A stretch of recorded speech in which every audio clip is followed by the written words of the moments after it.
Hello everyone, ये आपका homework था। तो अभी आप घर में मेरे संग बैठे बैठे इस होमवर्क को क्रॉस चेक करेंगे। सर कौन सा होमवर्क, कैसा होमवर्क, मैं तो भूल ही गया हूं, पर मुझे याद है। Questions on types of general meeting, जो मैंने आपको बोला था चैप्टर पढ़ने के बाद इसे होमवर्क में करना है, and I am sure most of you haven't done. पर मैं हूं ना, मैं अभी आपको ये क्वेश्चंस करवाऊंगा। मैं अज्यूम कर रहा हूं कि आप types of general meeting part 1, part 2 या जो भी कॉम्पोजिट क्लास आपके पास है जिसमें एजीएम, ईजीएम के अलग अलग टाइप्स सारा कर चुके हैं। Then we are doing this homework. Ready?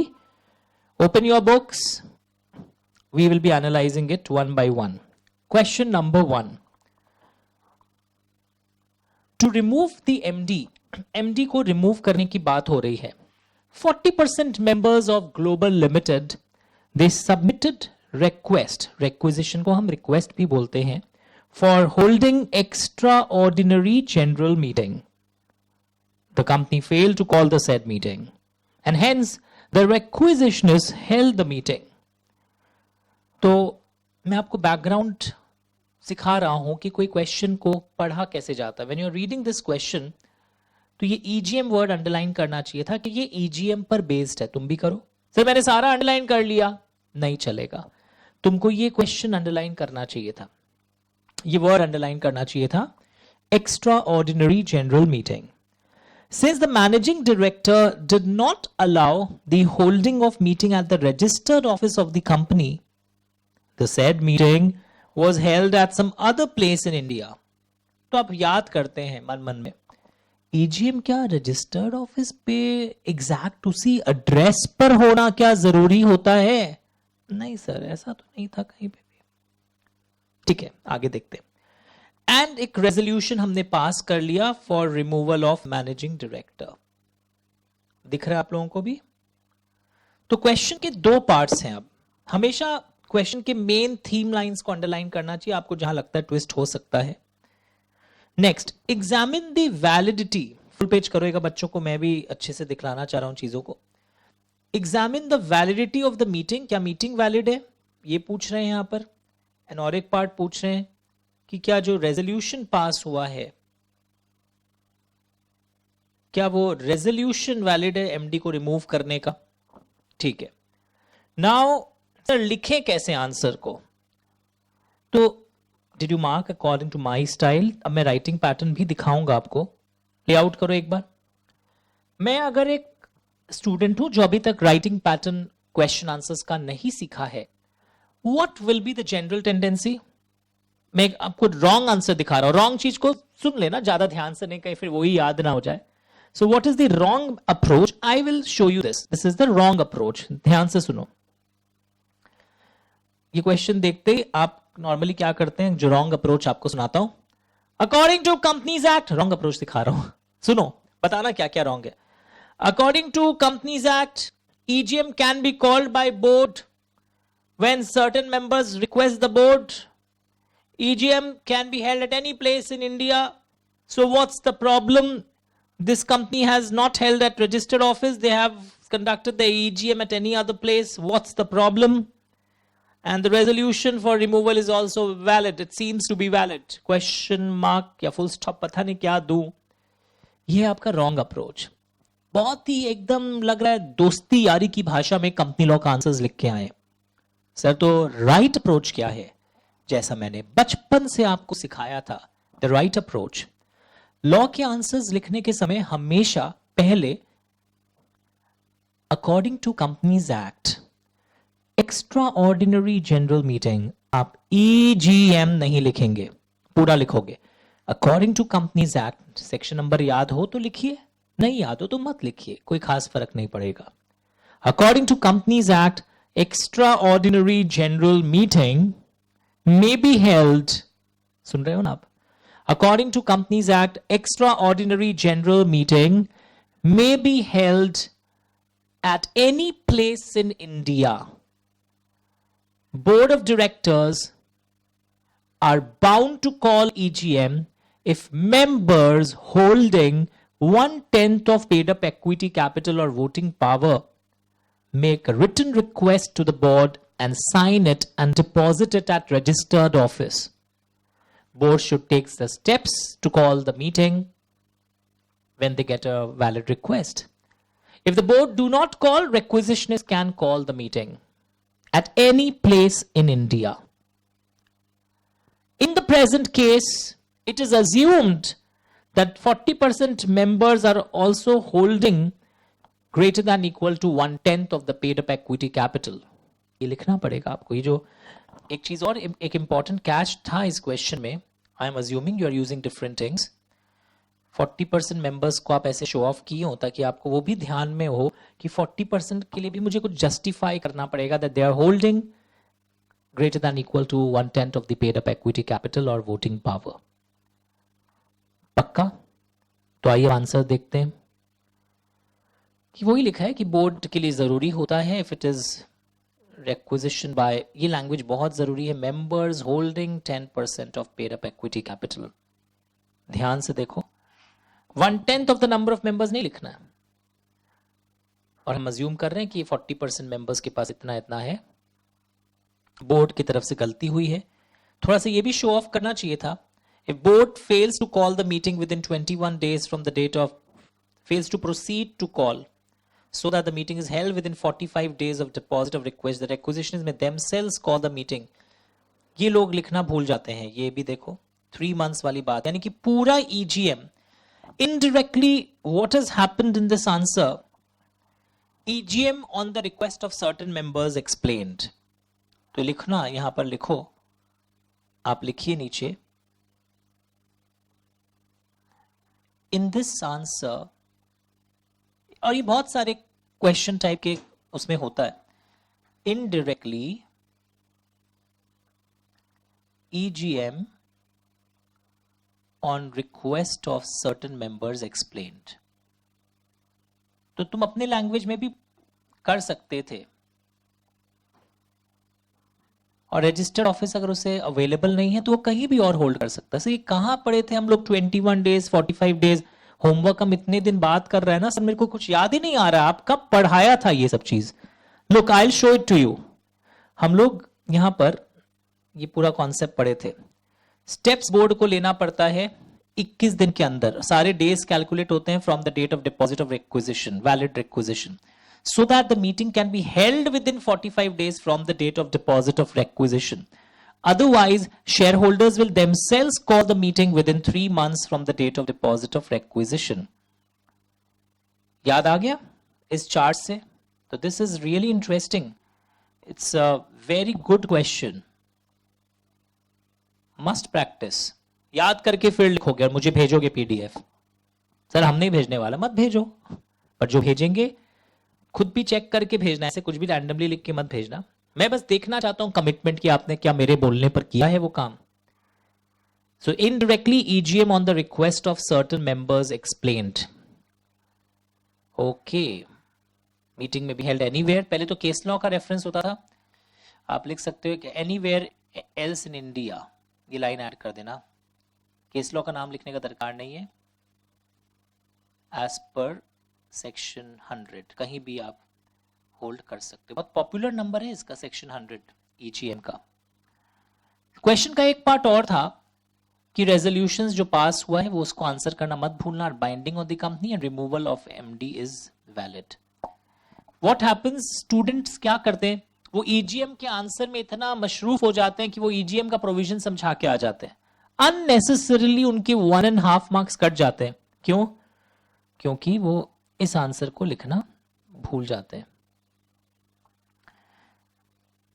मतलब क्वेश्चन के पार्ट को पढ़ना भूल जाते हैं. Examine the validity of the meeting, वो लिख के आ जाते हैं. पर resolution past, which resolution was passed, resolution for removal of managing director, ये वेरी मच वैलिड है. Did you understand? Look here everyone, हम लोग जब टाइप्स ऑफ जनरल मीटिंग पढ़ रहे थे ना, यहां देखिए हमने इन चीजों को बहुत अच्छे से रिवाइज भी किया था. और उस दिन भी मैंने बोला था that you have to develop this habit. EGM के कितने प्रकार के होते हैं हमने ये भी देखा था. Members holding 1/10 is not actually 1/10 of the number of members. मैंने एक एग्जांपल दिया था कि 1000 मेंबर्स हैं कंपनी में. ओके, 80 मेंबर्स रिक्वेस्ट किए, तुम बोलोगे तब नहीं होगा, 100 तो करने चाहिए थे, 1/10 of 1000 इज 100 मिनिमम। बट 50 के पास भी अगर greater than equal to 10% of the paid up equity share capital है तो काम चलेगा। ओके, याद आया how the days are counted. मैं फिर से इसलिए दिखा रहा हूं, आप बोलेंगे मैं भूल गया ये कब हुआ। 21 दिन के अंदर मीटिंग बुलाना नहीं है, स्टेप्स लिया जाए 21 दिन के अंदर ताकि meeting is held with in 45 days. याद आ रहा है कुछ? Yes sir. तो इनडायरेक्टली हम लोग ये चीज देखे थे। ईजीएम इंडिया के बाहर होल्ड हो सकता है, यस, वो भी रिपीट कर दे रहा हूं। अगर आपकी कंपनी एक इंडियन कंपनी है जिसकी जो एक फॉरेन कंपनी की सब्सिडरी है, 100% सब्सिडरी है, तुम्हारे एग्जाम में सेम आ गया। बट एग्जाम में आया कि वो एक इंडियन कंपनी की 100% सब्सिडरी है, वो बाहर होल्ड नहीं कर सकती। यानी तुम 100% सब्सिडरी के पीछे पड़ गए, पर किसकी सब्सिडरी है वो भी देखना पड़ेगा। चलिए, वो भी आने वाला है यहां पे क्वेश्चन। अच्छा, एक क्वेश्चन और बच गया था, वो आज मैं आपको यहां से वापस करवाऊंगा। चलिए, हम लोग कहां हैं sir? Types of general meeting में ही हैं अभी भी हम लोग, इसके क्वेश्चन वाले पार्ट को देख रहे हैं। Is it okay? Very good. Look here, छोटे छोटे इश्यूज ईजीएम के ऊपर फिर से नजर आ रहे हैं मुझे। क्या ये चीजें वैलिड हैं? चलिए, मैं आपको राइटिंग टाइम देता हूं, राइटिंग वो दे रहा हूं, रीडिंग टाइम। एक बार आप रीड करिए इन क्वेश्चंस को, थिंक अबाउट इट प्लीज।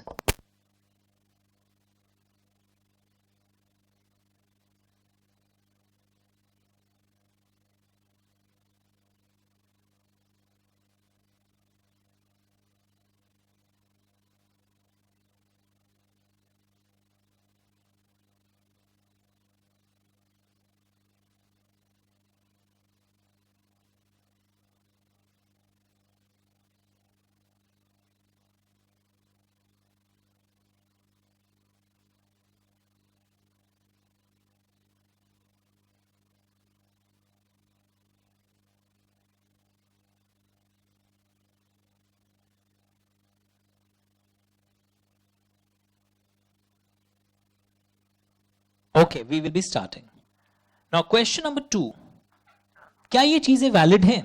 एक question, the board of directors refuse to convene the EGM इस ग्राउंड पर कि जो लोग रिक्वेस्ट किए हैं मीटिंग बुलाने के लिए, they have not given the reasons for the resolution to be passed at the meeting. Okay, तो देखो, ये हम लोगों ने उस दिन भी पढ़ा था। तो ये सब जब क्वेश्चंस आते हैं ना, क्या ये वैलिड है कि बोर्ड अगर रिक्वेस्ट नहीं दे, सॉरी, शेयर होल्डर्स अगर रीजंस नहीं बताए तो मीटिंग बुलाने के लिए मना कर सकते हैं? याद आ रहा है आपको? उसके बाद board refuse to convene EGM, नहीं बुलाएंगे क्योंकि सारे जॉइंट शेयर होल्डर्स ने साइन नहीं किया है। ओके, और एक रोमन 3 पार्ट है, दिस इज पेंडिंग, ये दूसरे चैप्टर से है पर क्वेश्चन यहां पर मर्ज हो गया, तो ये अभी नहीं करना है आपको। सर इसीलिए मुझे समझ में नहीं आया, आप बोले होमवर्क, ये तो हुआ नहीं लग रहा था। I know this is pending. Now come to Roman 1 and Roman 2। Now जब ये क्वेश्चन आते हैं और ये अगर 1 मार्क के हो तब तो अलग बात है, पर अगर ये 2 मार्क्स के क्वेश्चन है, मैं सीधा एक लाइन तो नहीं लिख सकता, according to act board can not refuse to convene EGM on this ground.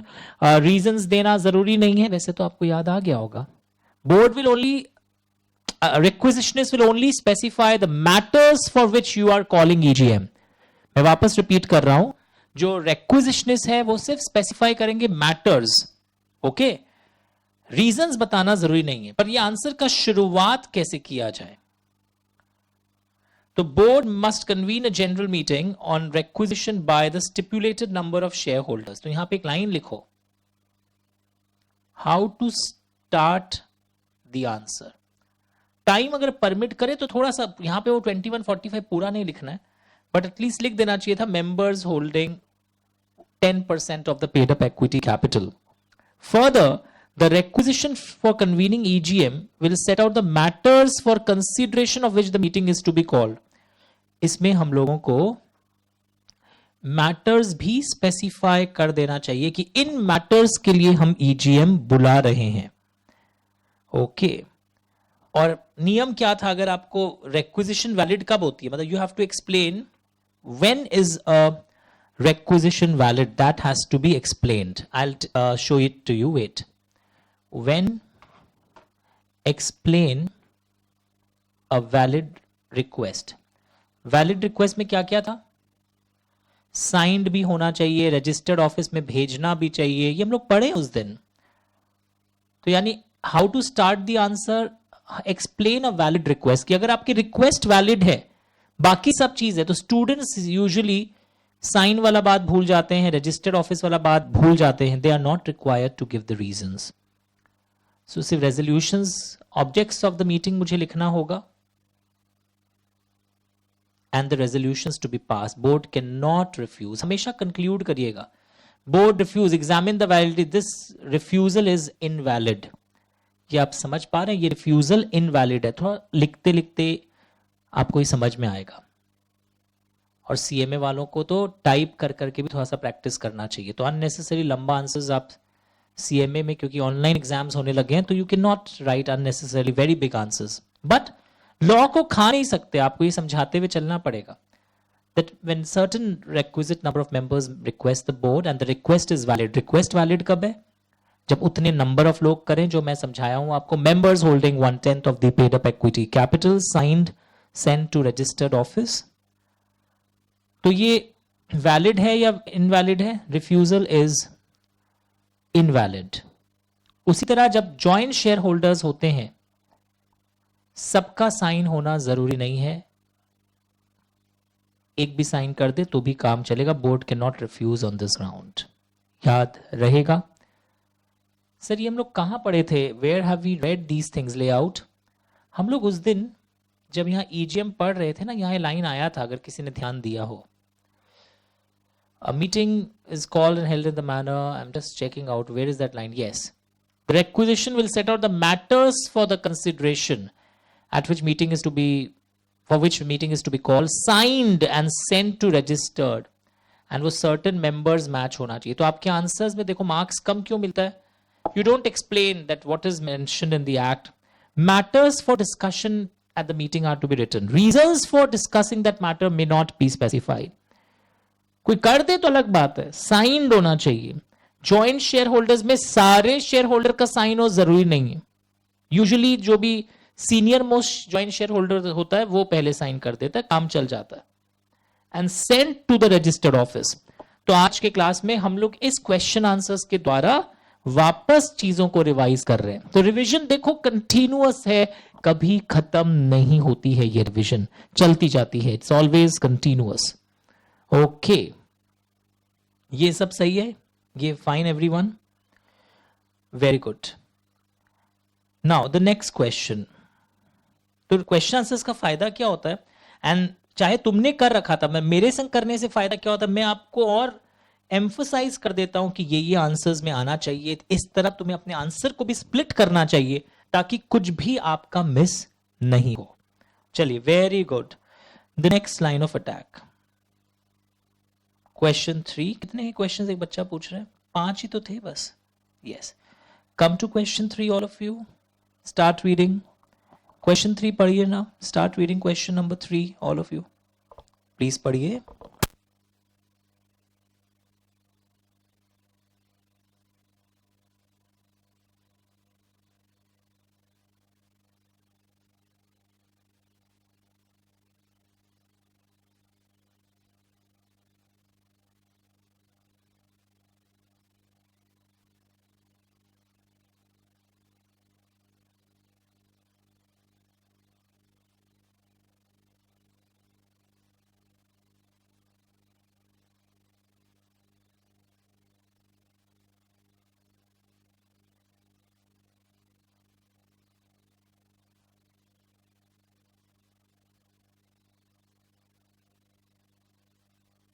Yes.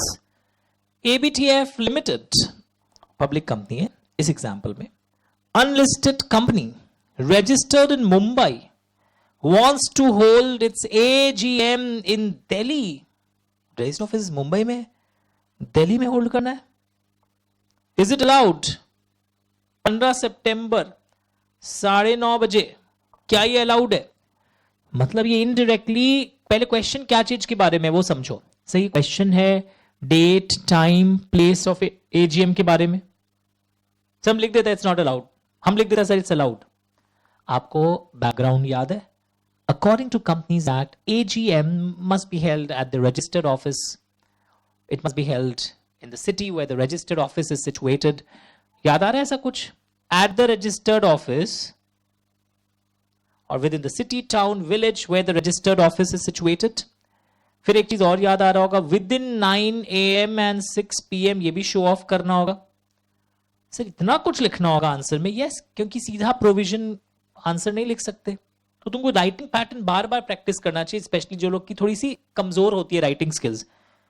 On a day that is not a national holiday, use different things for underlining. Full page करो 1 minute बच्चे के लिए। तुम लोग देख रहे हो कितने वेरिएंट्स में कवर करते हुए आंसर को लिखा हूं। तुम्हारा आंसर क्या होता अगर आज ये नहीं सुना होता? बस लिख दिया randomly. Sir within the city में आप एक बात बताए थे कि पोस्टल लिमिट्स सिटी का दिया हुआ है, अगर एग्जाम में कंफ्यूज करने के लिए।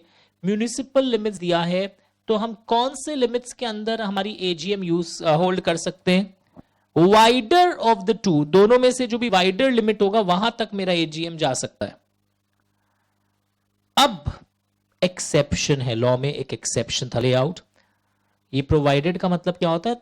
देयर इज एन एक्सेप्शन, तुम ऐसे भी ड्राफ्ट कर सकते थे कि एजीएम पर, ये चीज क्लियर है तुमको, डेट, टाइम, वेन्यू, तीनों एस्पेक्ट के बारे में इस केस स्टडी में कवर करना होगा। AGM of an unlisted company may be held at any place in India.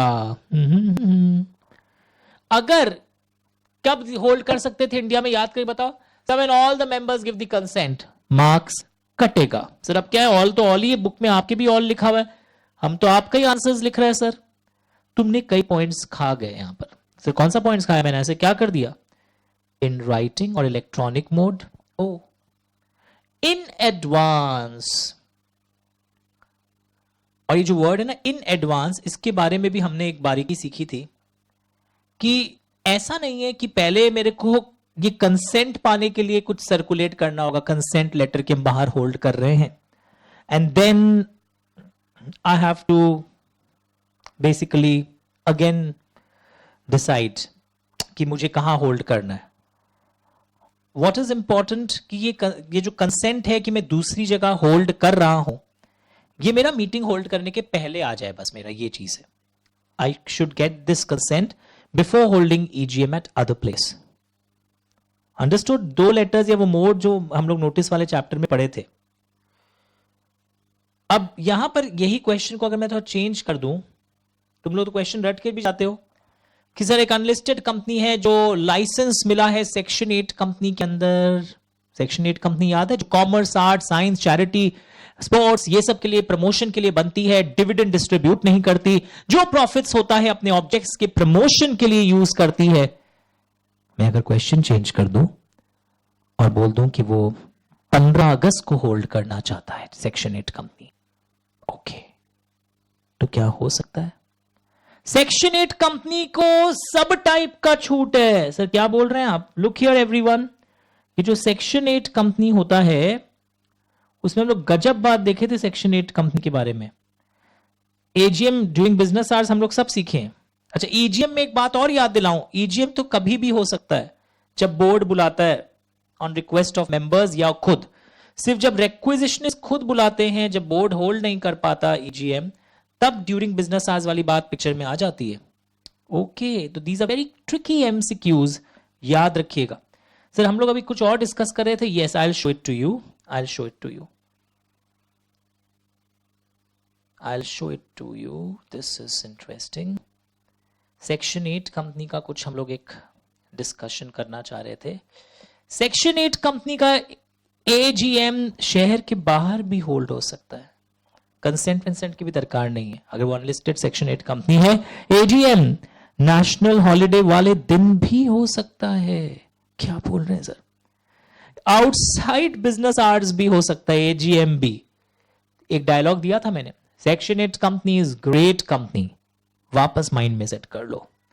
Government company वाले में 2 चीजों से, एक ही चीज से रिलैक्सेशन है, वो सिटी के बाहर भी होल्ड कर सकता है। अगर ओएनजीसी भारत पेट्रोलियम, कोल इंडिया लिमिटेड, ये सब टाइप की कंपनीज हो।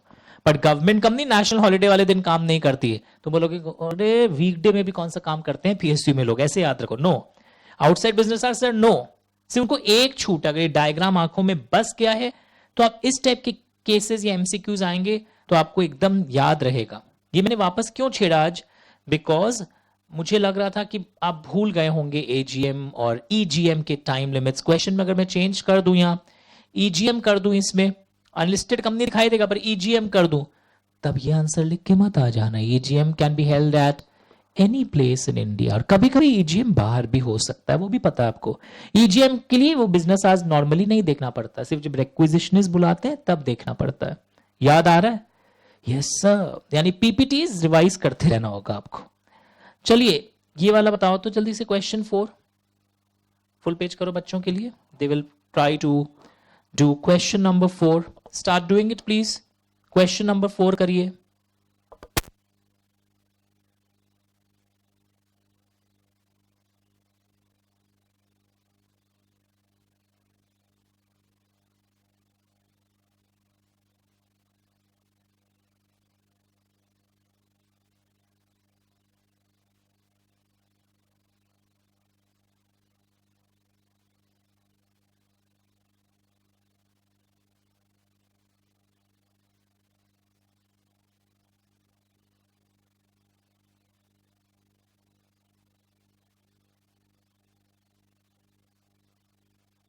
चलिए, read this question.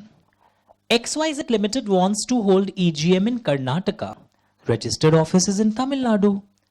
What will be your answer if XYZ Limited is a subsidiary of a foreign company? Oh, कुछ एक्सेप्शन होता था ना, याद करो। एंड 70% होल्डिंग है। सर नहीं होगा क्योंकि मेरे को पता है, नॉर्मली हम लोग बोलते हैं board according to companies act, ऐसे शुरुआत करना चाहिए था, यहां मिसिंग है ये चीज, इधर भी मिसिंग है आंसर में। देखो ये आंसर हिंट्स है, तो ये अकॉर्डिंग टू कंपनीज एक्ट मुझे यहां भी लिखना चाहिए था, अकॉर्डिंग टू कंपनी। वो 96 है, ये 100 है, पर नंबर्स में भी नहीं जा रहा हूं। बोर्ड ईजीएम जब चाहे बुला सकता है, ऐसे मुझे शुरुआत करनी चाहिए थी। According to Companies Act, full page, sorry, normal page. Since it is, layout, it is not 100% subsidiary, it cannot hold EGM outside India. Problem कहाँ थी? Flexibility कहाँ था? EGM may be held within India, but if EGM of a company, easy language में अगर लिखना चाहो, which is a wholly owned subsidiary, word कौन से पर मार्क्स है यहां पर? wholly owned, EGM of a company which is a wholly owned subsidiary. next word बहुत इंपॉर्टेंट है फिर से, of a foreign company, क्योंकि तो एग्जाम में wholly owned आएगा एक इंडियन कंपनी का, तुम हड़बड़ा के पढ़ोगे तुम्हारा रॉन्ग हो जाएगा। so EGM of a company which is a wholly owned subsidiary of a foreign company। बार बार बोल रहा हूं, अलग अलग इंक लगाने का उद्देश्य है ताकि आप समझें कि किस लाइन पर मार्क्स है या कौन से वर्ड से आपके आंसर का मीनिंग चेंज हो सकता है, क्वेश्चन का मीनिंग चेंज हो सकता है। That habit you have to cultivate. Is it okay? Very good sir. तो एजीएम ईजीएम इनडायरेक्टली आज फिर से रिवाइज हो गया है। यस सही बोला आपने, ये गवर्नमेंट कंपनी वाला अच्छे से रिवाइज हो गया आज फिर से। Yes sir. फिर कुछ छोटे छोटे क्वेश्चंस थे, क्या एजीएम संडे के दिन हो सकता है? यस, नेशनल हॉलिडे के दिन मना है, संडे कौन मना किया? ईजीएम तो नेशनल हॉलिडे वाले दिन भी हो सकता है, बट अगर ईजीएम शेयर होल्डर्स खुद बुला रहे हैं, याद आ गया आपको, जब वो बोर्ड नहीं बुलाता था वो नेशनल हॉलिडे के दिन नहीं होंगे। सर शुरू 5 बजे हुआ एंड कंटिन्यू 7:45 तक हुआ, कोई प्रॉब्लम नहीं है, शुरू आपका 9 से 6 के बीच में होना चाहिए। ईजीएम तो बिजनेस आवर्स के बाद भी हो सकता है। मैं बार बार कंपैरिजन दिखाते हुए आगे बढ़ रहा हूं आपको। Look here, now this is a question which I think all of you must note. Look here, adjourned AGM, अगर एजीएम कभी एडजर्न्ड होता है, मतलब अगले हफ्ते होगा एजीएम, कोई कारण से कुछ पोर्शंस अनफिनिश्ड है, एडजर्नमेंट के कई कारण होते हैं, हम लोग आने वाले क्लासेस में देखेंगे। या कोरम प्रेजेंट नहीं हुआ तो मीटिंग चेयरमैन एडजर्न कर देता है, तो can adjourned AGM be held on national holiday? देखो एक्ट ने बोला था एजीएम नेशनल हॉलिडे के अंदर नहीं बुलाना है, but act was silent about adjourned AGM, तो इट अपीयर्स कई लोगों का मानना है ओके। बट एक चीज हमें याद रखना होगा, हम लोग बाद में भविष्य में कभी लाइफ में डायरेक्टर्स के चैप्टर पढ़ेंगे, बोलते हैं कि एडजर्न्ड एजीएम में वहां लिखा हुआ है सेक्शन 152 के अंदर रीअपॉइंटमेंट ऑफ रिटायरिंग डायरेक्टर, कई बार डायरेक्टर रिटायर होते हैं ना तो रीअपॉइंट भी हो सकते हैं, तो रीअपॉइंटमेंट ऑफ रिटायरिंग डायरेक्टर का मैटर उस मीटिंग में डिस्कस नहीं होगा। I know you will not understand, अभी डायरेक्टर्स आपने किया नहीं है तो लिखना होगा एक्ट इज, क्वेश्चन लिख लो और आंसर भी लिख लो, act is silent about the holding of adjourned AGM on national holiday। Act silent है इस बारे में। But at adjourned AGM reappoint, मतलब आप कर सकते हैं, तो peers you can hold it, since the act is silent you can hold it, but agenda क्या होता है, जो मैटर्स हम डिस्कस करने वाले होते हैं। It is not about reappointment of retiring directors. उस एडजर्न्ड एजीएम में ये बात सेक्शन 152 में लिखी है, यानी इनडायरेक्टली एडजर्न्ड एजीएम अगर इसलिए उसमें अगर reappointment of retiring director discuss होने वाला है, एजेंडा मतलब जो हम डिस्कस करने वाले हैं, तो फिर वो एडजर्न्ड एजीएम नेशनल हॉलिडे के दिन नहीं हो सकता है। So I am assuming you have written, ध्यान से देख लीजिए इन चीजों को, वेरी वेरी इंपॉर्टेंट, सारी बातें आप लिख रहे हैं समझते समझते। Have a look in your book. Yes, मैं 10 सेकेंड और वेट करूंगा, लिख लीजिए, आलस नहीं। और यहां कुछ एनसीएलटी भी कई बार एजीएम या एजीएम बुलाता है, हमने ये भी देखा था। इम्प्रैक्टिकेबल वर्ड का मीनिंग समझा था, deadlock in the board, and these things are very important for MCQs. ये सब हम लोग ऑलरेडी ड्रॉ और समझ चुके हैं, ये सब topics we have already done in the past. Sure, कोई अगर इमेज लेना चाहता हो तो देख सकता है। ईजीएम तो 8 बजे भी शुरू हो सकता है, यहां पे था ना एनी टाइम, हम लोग पढ़ चुके हैं। सिर्फ जब ईजीएम रिक्विजिशनिस्ट बुलाता है, क्योंकि बोर्ड बुला नहीं पाया, वो वाला ईजीएम 8 बजे नहीं हो सकता, क्योंकि रूल्स में, मैनेजमेंट रूल्स में लिखा था, रूल 17 में वो बात क्लियरली लिखा हुआ था, वो बिजनेस आवर्स के दौरान ही रिक्विजिशनिस्ट बुला सकते हैं। तो थोड़ा सा इसको आपको प्रैक्टिस करते करते याद हो जाएगा चीज। चलिए, the last question for today, ready? Layout. Examine the validity of the following statements in respect of annual general meeting. Question दिख रहा है? Examine the validity of the following statements in respect of annual general meeting as per the provisions of the Companies Act. पहला, the first AGM shall be held within 6 months from the date of closure of the first financial year. अब तुम लिखोगे no it is 9 months, पर आपको आदत याद है, according to companies act the first AGM shall be held within 9 months from the closure of the first financial year.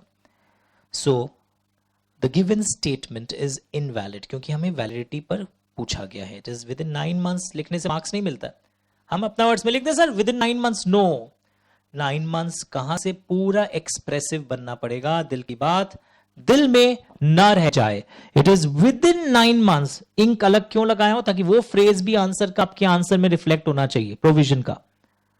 तो फिर ये कंक्लूड भी लोग करना भूल जाते हैं कई लोग, सो इसलिए वो इनवैलिड या इनकरेक्ट स्टेटमेंट है। ये पूरा ऐसे कंक्लूड करने का आदत डाल लो, ठीक है सर। नेक्स्ट, आरओसी में for special reason extend the time within with the first AGM may be held. तो फिर तुमको बताना होगा according to Companies Act, ROC may for special reason extend the time up to maximum 3 months, but It's written in the act that the first AGM cannot be extended. कहां लिखा हुआ है ये चीज? यहां देखिए, other than the first AGM, और शुरुआत क्या है? According to proviso.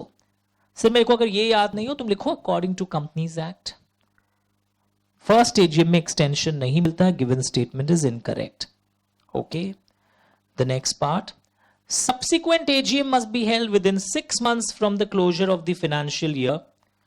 और एक पार्ट है, there shall be a maximum interval of 15 months between two AGMs. ये तो बहुत सिंपल है.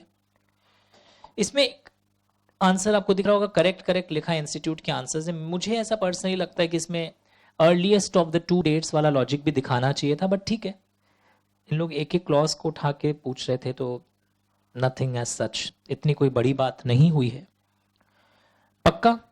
तो हमारे बुक्स में ये क्वेश्चन आंसर्स थे, और मैंने यहां पर भी जो पीपीटीज सारे बुक्स में भी इनकॉर्पोरेट किए हुए हैं.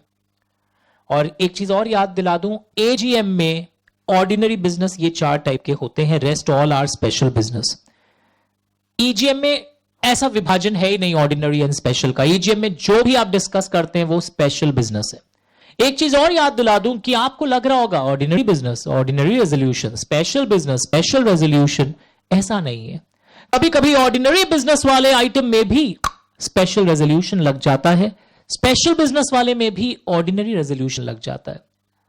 तो ऐसा कोई वो नहीं है फिक्स्ड सिनेरियो. नाम के अनुसार एक्ट में लिखा है कौन से मैटर में ऑर्डिनरी रेजोल्यूशन लगेगा, कौन से मैटर में स्पेशल रेजोल्यूशन लगेगा. फिर एक एमसीक्यू भी हमने किया था क्लास को करते वक्त, वो भी याद आ रहा होगा आपको. Now what I want to discuss, look here. अगर मैं आपको अब एक बार पूरा सेक्शन 96 से 100 आपको क्लब करना चाहूं एक लाइन में. सबसे पहले हमने 96 सेक्शन पढ़ते वक्त एक चीज और देखी थी, that top 100 listed entities by market value, capitalization, इनके लिए टाइम लिमिट्स एजीएम के within 5 months from the closure of the financial year हो जाता है, जो लोग यूजुअली भूल जाते हैं. एंड ये भी देखना होता है 15 मंथ्स फ्रॉम प्रीवियस एजीएम से ज्यादा का गैप ना हो. स्पेशल रीजन में क्या आता है क्या नहीं आता है, that thing has to be also considered. So हमने broadly all the topics revise कर लिए, क्वेश्चन आंसर्स कर लिया. और एक चीज वापस आपको सेक्शन नंबर्स को ग्रिप में लेने का तरीका बताता हूं. सेक्शन 96 एजीएम के लिए था, ओपीसी को एजीएम होल्ड करने की दरकार नहीं थी. फिर हमने देखा था एजीएम होल्ड करने के timelines, earliest of these dates. फिर हमने ये भी देखा था स्पेशल रीजन क्या हो सकता है क्या नहीं हो सकता है. We have seen that during the class. हमने फर्स्ट फाइनेंशियल ईयर का कैलकुलेशन सीखा था कि फर्स्ट फाइनेंशियल ईयर थोड़ा अलग ढंग से कैलकुलेट होता है. अगर 18 फरवरी 2019 को आपके कंपनी का इनकॉर्पोरेशन हुआ है तो 31 मार्च 19 को फाइनेंशियल ईयर खत्म नहीं हो जाएगा. अगले कैलेंडर ईयर के 31 मार्च को फॉलोइंग वाले उसमें जाकर आपका खत्म होगा. यहां से फिर 9 मंथ्स जो आप फर्स्ट एजीएम का होता है वो देखते हैं. टाइम, डेट, प्लेस देखा. सेक्शन 8 कंपनी में बहुत सारी चीजें एग्जेम्प्टेड है. टेक्निक सिखाया था मैंने एमसी सर्कुलर में. Section 8 company is great. Government company में सिर्फ बाहर वाला शहर के बाहर आप होल्ड कर सकते हैं. सेक्शन 97 अगर एजीएम कंपनी नहीं बुलाता है, एनी मेंबर याद रखना. इस बार कंफ्यूज करने के लिए एग्जाम में एमसीक्यू में पूछता है कितने required number of members AGM के लिए. एनसीएलटी को, नेशनल कंपनी लॉ ट्राइब्यूनल, ये अदालत नहीं है पर पावर्स कुछ कॉमन होते हैं, को अप्लाई कर सकते हैं. एनी मेंबर याद रखना, एमसीक्यू लिख देना. 98 power of tribunal to call EGM. जब बोर्ड ऑफ डायरेक्टर्स में डेडलॉक है, आपस में झमेला चल रहा है, तो फिर इन लोग बुलाते हैं. 98 है, नंबर्स याद हुए. 96 एजीएम, 97 में एजीएम एनसीएलटी बुला रहा है, 98 में ईजीएम एनसीएलटी बुला रहा है. 99 में वो पनिशमेंट है, fine, company and officer in default पे फाइन लगता है अगर हम एजीएम नहीं बुलाते हैं या इनके डायरेक्शंस का पालन करके हम ईजीएम नहीं बुलाते हैं. 100 एक्स्ट्राऑर्डिनरी परफॉर्मेंस, ये ईजीएम का है. और सेक्शन 100 में हमने कई टेबल्स एंड कॉलम्स बना के अलग अलग टाइम और टाइम, प्लेस, वेन्यू एजीएम के साथ भी कंपेयर करते हुए पढ़ा था. एक चीज और, जब एनसीएलटी ईजीएम बुलाता है वहां पर भी एमसीक्यू आ जाता है, कितने मेंबर्स अप्लाई करेंगे एनसीएलटी को जब इम्प्रैक्टिकेबल सिचुएशन है, लोग लिख के आ जाते हैं members holding 1/10 of paid up equity capital. पर ये भी any member, any director, suo motu, 3 scenario है। वन मैन मीटिंग और 1 पर्सन कंपनी अलग चीज है। आपको याद होगा मैंने इसमें 98 में वन मैन मीटिंग का कॉन्सेप्ट दिया था कि एनसीएलटी जब एजीएम ईजीएम बुलाते हैं और उसमें अगर एक शख्स भी आ जाए पर्सनली और बाय प्रॉक्सी, तो वो वन मैन मीटिंग वैलिड मानी जाती है थ्योरेटिकल पर्पसेस के लिए। तो सारी चीजों को टच करते हुए हम लोग इस चैप्टर को फाइनली अलविदा कहते हैं।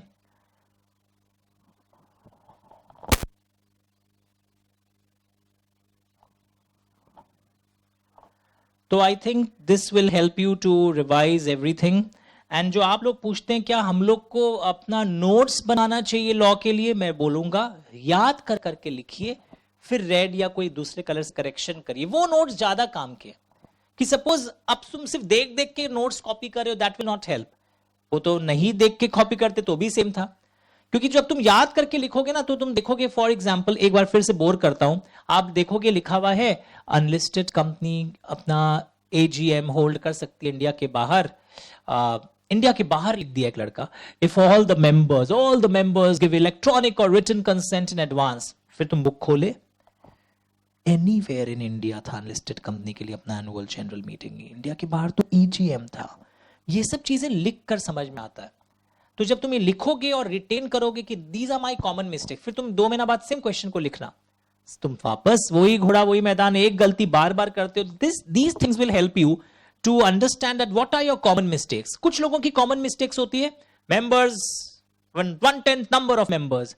आंसर क्या है? Members holding 1/10 of paid up equity capital make a written request to the board.